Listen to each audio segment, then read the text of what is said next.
My name is Frederica Brooksworth. I'm a fashion educator, researcher, and strategist. I'm the executive director at CIAF, the Council for International African Fashion Education, and we're a non-profit organization dedicated to improving the standards of fashion education in Africa. I also lecture at a number of different universities in Europe and also in Africa, and I'm also the regional editor at Bloomsbury for the Bloomsbury Fashion Business Cases.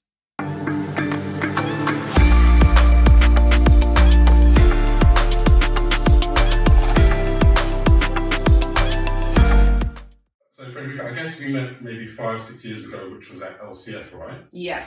And can you remember which particular event it was? So I do recall, I think it was to do with LCF alumni, something around that area. And I know that they invited about 5 different Black professionals and entrepreneurs to come and speak in and around the topic of fashion, but also creative businesses. Okay, well, cool. So like you obviously have a number of roles. Or what's your primary role at the moment? So my primary role is actually leading CIAF, so the Council for International African Fashion Education. So what we do is that we work with a number of different institutions in North Africa, Europe, and also in Africa to really form relationships. But we do a number of things such as training to focus on closing the skills gap, developing content and carrying out research to really, I would say, support the decolonization of the fashion curriculum to ensure that it's actually just quite fair and it represents the global fashion industry. So yes, we run a number of different training programs, things like coding, language classes, and so forth. So that's sort of like my main focus right now, and of course teaching. So yeah. Okay, cool. So if we start from like the very beginning, Frederica, like from your childhood, describe to us what the younger Frederica was like.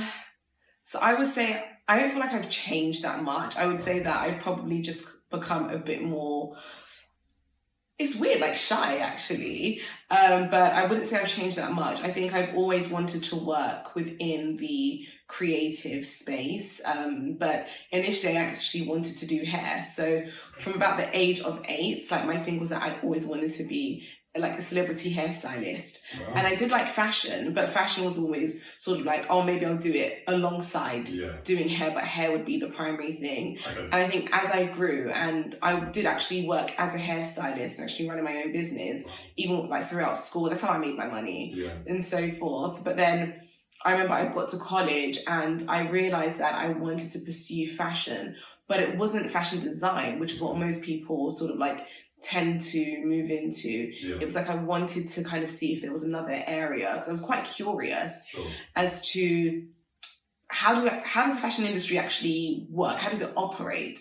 And I think that curiosity led me into then studying fashion marketing at college. So I did that at BTech level, which was quite unheard of because most courses at that stage were fashion design, but I was quite fortunate to have found a college in South London. And at the time I was living in East London and traveling every day just to kind of learn about the business side of fashion. I think that's when then I realized, you know what, this is the industry that I want to be in. Oh, wow, okay.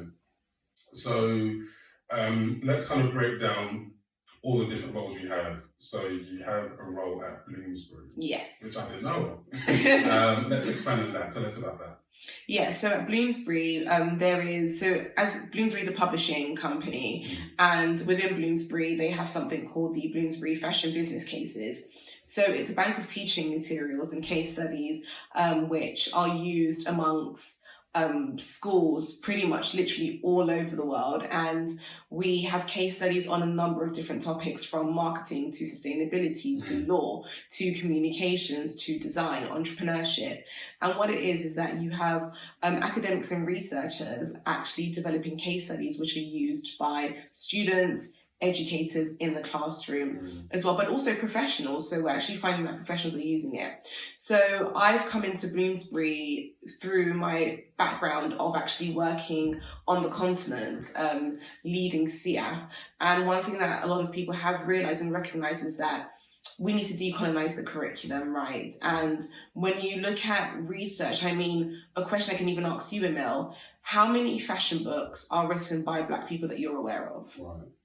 right? I don't know. Yeah, exactly that. And that was one of my main missions, is that we need to create not equality just on things like catwalks and so forth, but knowledge is very important, because if we don't have books written by people who are represented all over the world, then how can we decolonize the curriculum, right? So what I do over at Bloomsbury is that I work with a number of different, so people come and actually create proposals for case studies. So we have people from literally everywhere, from South America. We have people in the diaspora, like in America, like North America. We have people in Europe as well, but also a lot of people on the continent, in Africa, who are creating and developing courses on brands that people may not necessarily be aware of, but also demystifying a lot of things like history as well, again. So what I do is that I work with these budding researchers and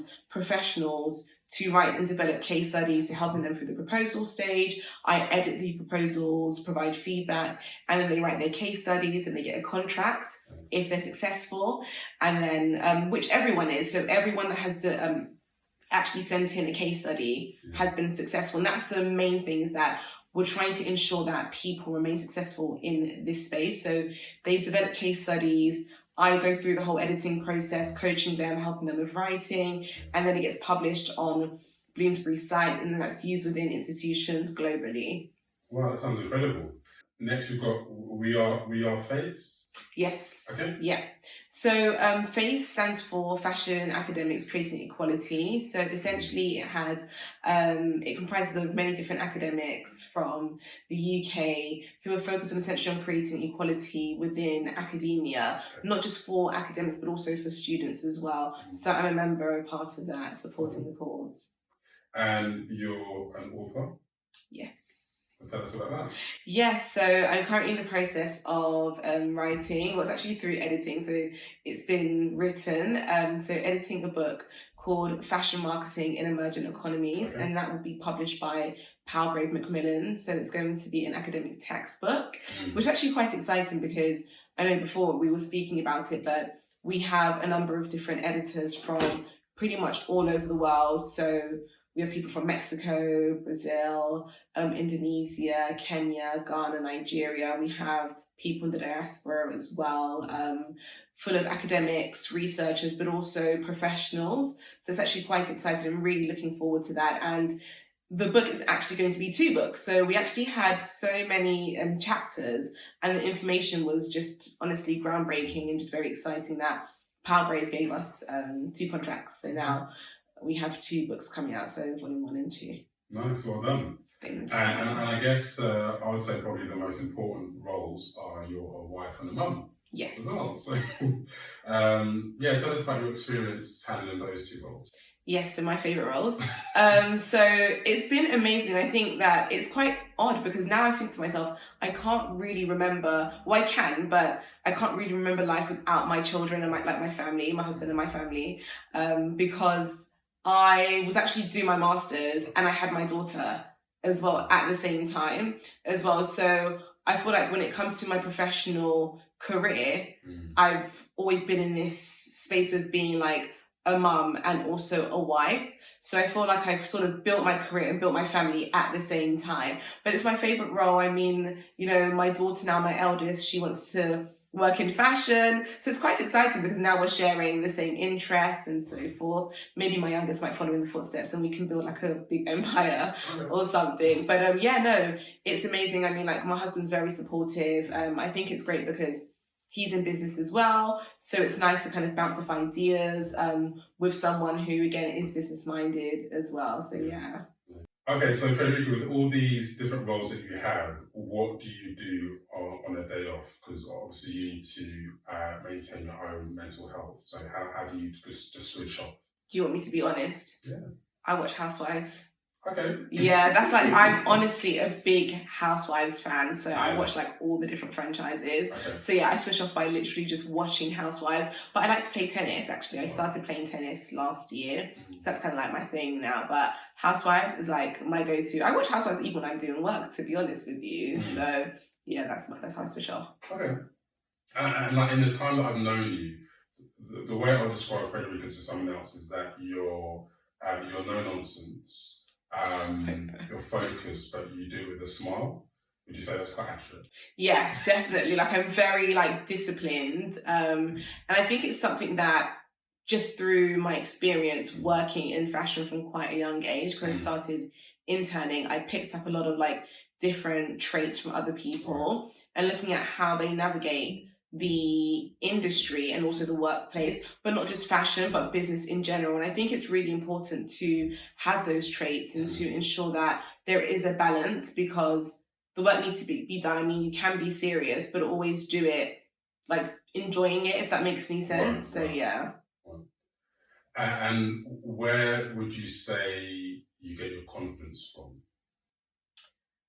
I would say my husband actually, like we give each other like pep talks all the time. But I'd say if I take it back, I would say from my dad. So before my dad passed away, like he was literally like the one that just told me I could do anything. I think, especially when you come from an African background. So I'm from Ghana. My parents are from Ghana. Although I was born in the UK, I do class myself as being Ghanaian. And to want to do hair as a business and then saying I want to go into fashion, for a lot of people, it was like, why? Like, shouldn't she be a lawyer or a doctor or a nurse and so forth? And no one around me. A lot of people actually wanted to go into this same space, but their parents wouldn't allow them to do it. But it was only like my dad pushed me. Like my mom was, of course, very supportive, but my dad was literally like the one, like when I said I wanted to do hair, he would buy me all the tools, everything. He helped me to like turn my room into a salon. So like half my room was a salon. I had like a partition that divided my room. And then he bought me everything, really encouraged me. And then when I said, you know what, I actually want to shift into doing fashion, I remember he was like, yep, let's go. He took me to enrollment, he waited with me and just went through everything. And I just told him like, this is what I want to do. Even things like university interviews, he would follow me to all of my interviews for university. So very supportive. So I think from that really encouraged me to say, well, if my dad believes in me and if my parents can actually see that I can make a career out of something, of course I can do it if my parents like really support me. So I think it's very important for parents to be very supportive, which is why also with my kids, I also do the same thing as well. And then on the flip side, also my husband as well, because he is in business, he understands business. He also has been with me from pretty much, you know, I would say the start of my like professional career, landing my feet in the industry and been very supportive on everything. If there's moments where, I mean, we work in fashion, we know sometimes it gets, you know, tiring. Sometimes you're like, do I really want to do this? But he's very encouraging and always reminds me, keeps me grounded, which is the most important thing, is keeping me grounded and ensuring that the confidence makes sense. Also, that's the most important thing. So yeah. So how did you and your husband meet? Do you know what? On the London Underground. Oh really? Yeah. Oh, they come to church or something. Literally, we were both going to the same church. We didn't know that. We were both going to the same church. And then we were on the Underground, and it was like, I always think it's like kind of maybe like God's grace, because it was weird. Like, I think there was like an accident on the train. So then I got into one train, he was on the train already, and he was sat down. So I got to that train, saw him, I was like, oh, okay. But then I was like, oh, whatever, like, you know. And then we got off the train at the same station, I believe. And then I was walking to go and get another train because there were so many delays, there were so many train cancellations. It took me like 3 or 4 trains just to get to church, which should have been just one train. Yeah. So I had to get off at another train, got on another train. He was on that same carriage as well. Got off again, and then got on the same train again, and then got off at the same station. Yeah. And then we just ended up sort of walking next to each other, sat next to each other in service, and then that was, literally it. So it's like nearly 10 years now. So yeah. Lovely. And you talk about your heritage. So you weren't born in Ghana? No. But I guess you can speak the language? Yeah, I can speak the language. I can understand the language. Tree? So I'm Fanti. Okay. So we're still part of the Akan group. So Tree, Fanti, there's also different variations of like Tree as well. Okay. But we pretty much speak, I would say it's very similar. So I can understand Tree fluently. Yeah. I can speak it as well. But I'm Fanti, so we are from the coastal side, so a place called Cape Coast. That's where my family come from. So Fanti, I kind of would say it's like a bit like Tree, but then it's like there's a bit of like English mixed in it as well. But we have the sexiest language in Ghana. Everyone will tell you that. So yeah. Okay, so what three things? I'm going to put you on the spot here. What three things would you say everyone should know when they go into Ghana in terms of speaking? So English is actually the first language in Ghana, so you can get about really well. Right. But the first thing you want to do is the greeting, right? So Etisane, that's treat. So that's typically when everyone goes, if you go to like Etisane means like, oh, how are you type thing. In my language, it's Otideng, so you can kind of see the similarities between it. Medase means thank you, and then what else would you can also say? Medase, and then Mepacho, like please. So so those are probably like three like things that you should maybe know. All right, and I guess you can cook the food as well. Oh yeah. Right. What can you like really throw down? Do you know what? I'm actually a really good cook. So like alongside fashion, like one thing that a lot of my friends and family want me to get into is actually opening a restaurant. Really? So that's like one thing I probably might consider doing. But in terms of food, I would say I really like spinach stew. So we have like a spinach stew, which we have like plantain or yam. I make some really good like soup as well. So we have different soups. So we have like light soup, which is kind of similar to maybe like Nigerian pepper soup. But then we have something called Nkasi, which is peanut soup. So which is why some people say that Thai food is similar to Ghanaian food because they use like peanut sauce and stuff. So Nkati means peanut, and then kwine means soup. And then abeng which is palm nut soup. That's my favourite soup. So we call that groundnut soup. See, groundnut. So people actually say groundnut soup, but if you want to use the tree sound, so if you go to restaurants, it will actually say groundnut soup, but then we say Nkasi. So Okay. Cool. So I guess being self-employed is quite full of pressure. What's the worst part of it for you? Do you know what? I've never really thought about it because I think because alongside being self-employed, I've also lectured as well. So I've always kind of had my role as lecturing. But again, even with lecturing now at this stage, it is still self-employed because I'm not doing it full-time anymore to focus on my businesses. I would say it's really understanding the landscape of the industry and really figuring out like, are you going to have like a job next let's say in the next 6 months. But I think maybe in the space that I work in, because I work in education, I know that the course is pretty much going to run if it's done very well the previous year. But I think maybe just from experience with like things like consulting, some months it might be really strong, some other months it may not necessarily be where you have like a lot of clients. Again, I think especially now, I think when we look at the economy and we see how fashion businesses are struggling, I know that a lot of consultants are a bit not stressed, but everyone's figuring out what does that mean for me. So I think as someone who's self-employed, and even for myself, I always think about what can I do to ensure that I remain relevant? What can I do to ensure that I remain in demand? And what can I also do to ensure that I'm able to also generate some revenue that makes sense for not only the business and my staff, but also for myself as well. So some people pivot, moving into things like digital products and so forth. So I think it's just the challenges of just the certainty, basically, like uncertainty and certainty of things. So Okay, that's a great answer. So growing up, was there anybody in the public that you looked at and thought, I kind of want to be like you when I grow up? So at first, I remember when I wanted to go into fashion, I thought I wanted to go into like marketing and PR. So I remember there was a show by Kelly Cutrone. So she used to be she's a big PR maven based in the States. And she used to work with like a lot of the different fashion businesses that we know today. So she really inspired me when it came to the area of PR.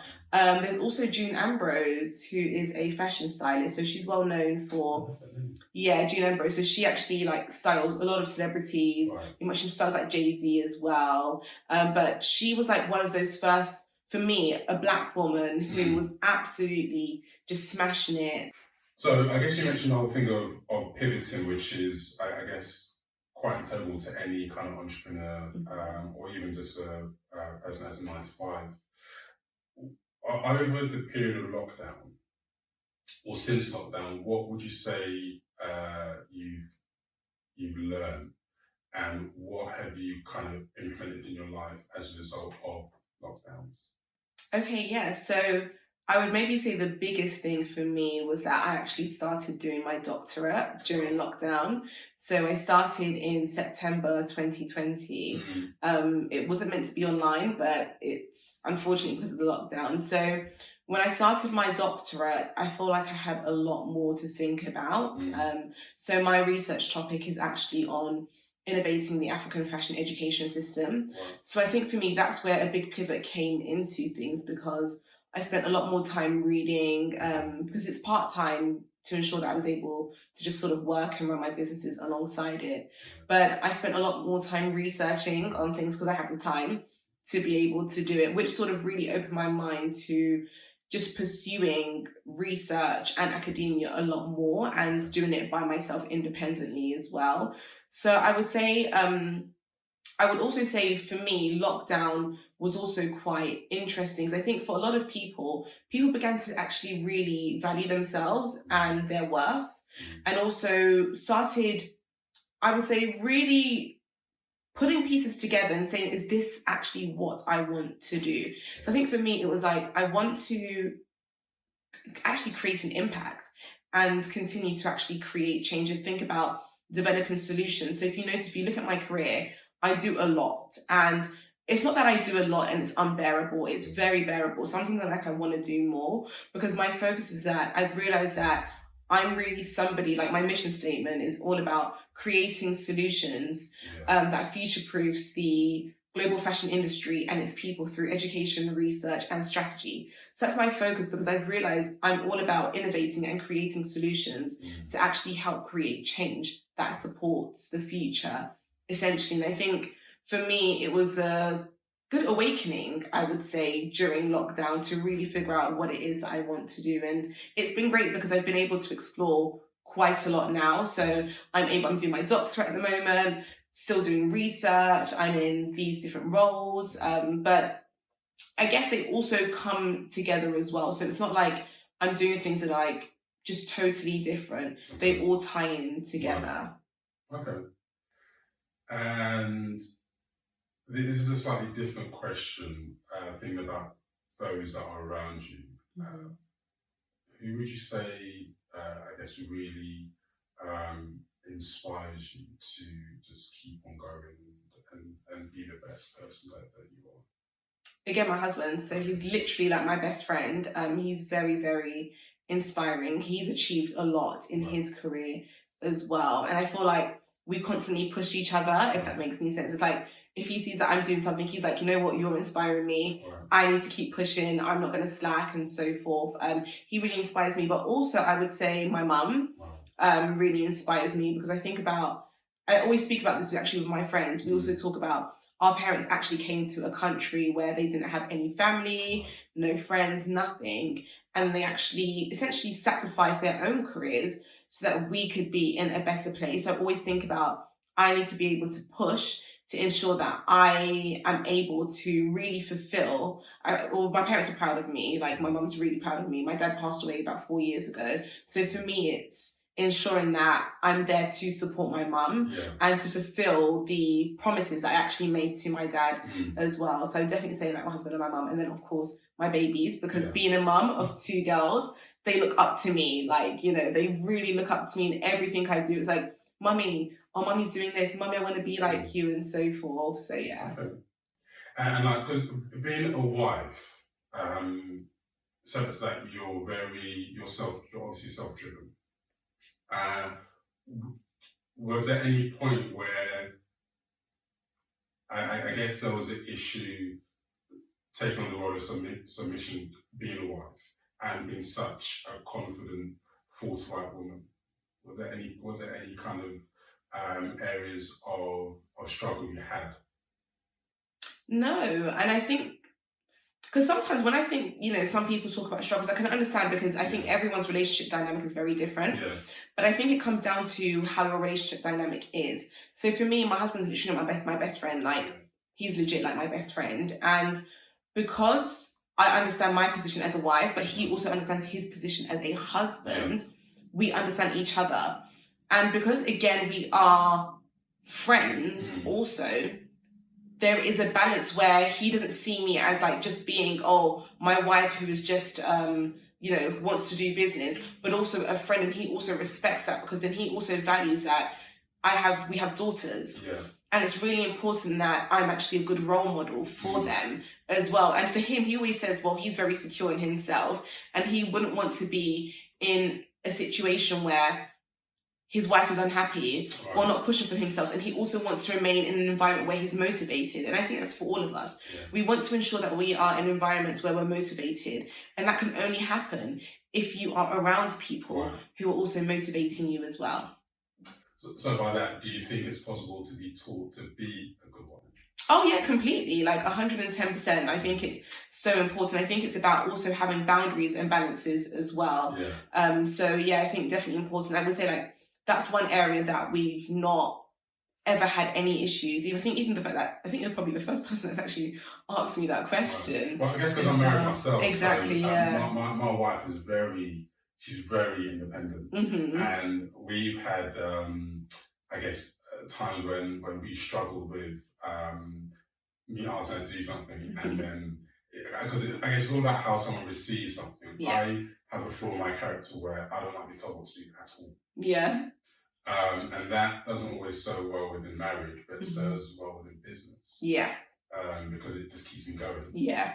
So I thought it was just quite an interesting question just about that. I'm also quite structured as well. So like things like school pickups and stuff like that, figuring out like who does that, getting support. And also one thing I would say is that we have an amazing support system. Yeah. Our families, like my mother-in-law and my mum, oh my gosh, like people actually always say like, you guys are very lucky because your mums are very, very supportive. Yeah. So that helps out a lot. So then there's not a lot of stress as well. But I will also say structure is very important. So things like ensuring that, of course, as a wife, cooking and so forth, because I like cooking, to be honest with you, and my husband enjoys my food a lot. So it's ensuring that there are things that I'm doing as a wife, but also as a husband, there are things that he's ensuring that he's also doing as a husband as well. So yeah. Okay. So have we missed anything out in terms of your professional kind of roles? Maybe something else to kind of add is that I also do a lot of like human capital development. So working on like career supports, development, providing advice and tips in that area. And I think it's something that I've gotten quite a lot from probably when I started university, because when I started university, I used to mentor a lot of students in like first year, second year.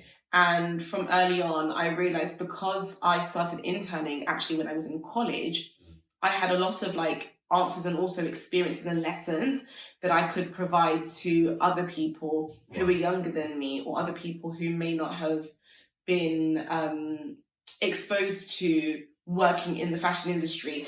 And that has really developed over the years, where now I kind of actually just continue it. So I do it through social media, and I will be developing it into something soon. So watch this space. And of all the projects that you worked on, what would you say was the most inspirational, the one that really kind of got you fired? I would say CF. Right. I would say that because before CF, there isn't, and like this, even like up until now, there isn't an organization which focuses on actually, improving the standards of fashion education in Africa and research. So I think what I enjoy most is because of seeing the impact. That's the most important thing for me. It's all about impact. Right. And it's great because we've been able to partner institutions together. So institutions in Africa with like, in different regions. So like schools in West Africa, for instance, partnering them with schools in East Africa and South Africa, but then also linking schools in parts of North America and Europe with institutions also on the continent, carrying out research, helping people to land jobs as well, helping people, like for instance, this year I've helped 2 people go on to fellowships in America, which is like very exciting as well. And these opportunities that were not necessarily really available before. So it's just really seeing the impact, helping people gain scholarships, and also really seeing research create change. More and more people are now looking into things like publishing and so forth. So I think for me, CF has actually created impact, and which I've been able to actually see firsthand and be a part of. So yeah. Okay. Cool. So we're just going to finish up with some light-hearted questions, just simple A or B answers. So coming to America 1 or coming to America 2? 1. Okay. Like, yeah, like without a doubt, 1. Beyonce or Whitney? I'll be honest with you, Beyonce. Yeah, Whitney Houston is legendary. Like, as for that, you can't take that away. I think the reason I choose Beyonce isn't so much about her just being a singer. Yeah. I think it's her as a whole. Like, you have to think about her work ethic is like next to nothing, right? But then also the way she carries herself. She's very quiet. When people speak about her, all composure. You never hear from her. She doesn't respond to anything. She doesn't comment. And that's one thing I really respect about her. But Whitney Houston is legendary, to be honest with you. So yeah. Are you iPhone or Android? I'm an Apple fanatic. I own like every Apple product. So yeah. Alright, how about this? Lifetime supply of makeup or lifetime supply of hair products? Oh, hair products. Yeah. R&B or Afrobeats? Oh, see, I love R&B, but I'll be honest with you, I think now I actually play Afrobeats like 24/7, so Afrobeats, yeah. A well-paid job in a toxic working environment or a low-paid job and it feels like heaven every day? Oh, low-paid job. I just prefer my sanity, to be honest with you. Money's not everything. Like, you can have money and be stressed, but yeah, I wouldn't take that. All right. Fish and chips or jollof rice? Oh, jollof fries, yes. Call the Midwife or Love Island? I don't watch either anymore. Okay. So if I had to choose, I would then say maybe, I don't watch Love. Okay, I'd probably say Love Island, but I don't watch it anymore. Okay, how about this? Dragon's Den or The Apprentice? I would say The Apprentice, not because I'm being biased because my husband was on it, but I would say The Apprentice because I actually wanted to be on The Apprentice ages ago, but yeah, The Apprentice. Cool. Holiday in Maldives or romantic trip to Paris? Maldives. I just got back from there in July, and oh my, like it's. Where did you go? Maldives. Rue. Okay. Yeah, I went to it. It was honestly like the Maldives. It's like that's a destination that everyone needs to go. I actually want to go. If I could go next year, I'd go again. Yeah. I mean, we went to Camaras for our honeymoon, and we had the guests kind of pay for it. So yeah, so good. Yeah, lovely. Heels or trainers? Heels. All right. And last one, retirement in London or Ghana? Ghana. Okay. Yeah. The weather. And I mean, it can fly back and forth, to be honest with you, but the weather and it's just the vibe, to be honest. So, yeah. Cool. Well, thank you so much for your time, Frederica. It's been great having you. We're going to include all of your website details within the description below. Thanks, Emil.